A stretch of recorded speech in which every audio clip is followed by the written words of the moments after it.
And then this brings the question we talk about a lot is this trauma-informed care, and what is trauma-informed care? If you click on that link in this in these notes right here, they have a nice little graphic and description that's actually a trauma-informed care kind of advocacy group, information group, if you want to say. And so essentially, rather than coming at an individual with what's wrong with you, what symptoms are you having, how are you reacting, what are you doing wrong, those kind of things, we're asking what happened to you. So we do this in a manner of ways, and it can get very hairy and very what's the word I'm looking for? It can be easy to feel like you are discussing and talking with a client in a trauma-informed way and not be.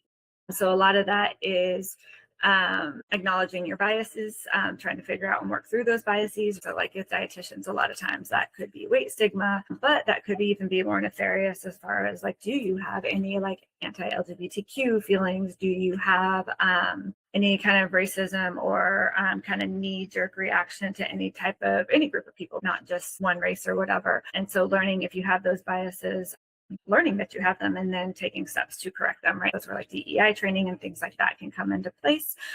That's not the basis of this meeting, so to speak, today, so we're not going to go a whole lot into that.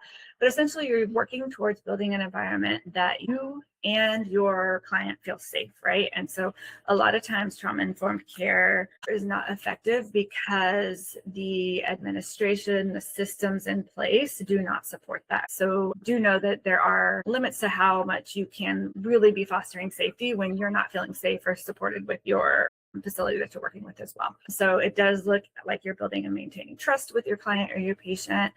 Peer support is, this website was talking about kind of like group therapy settings where individuals that have experienced the same event or symptoms or whatever is being discussed here, that they can discuss how they've shared their experiences, how they responded, things like that. But I like to think of peer support also being something that the practitioner needs as well. Collaboration in between the client and the counselor. So not like, I think you should do this, but like, how can I help you?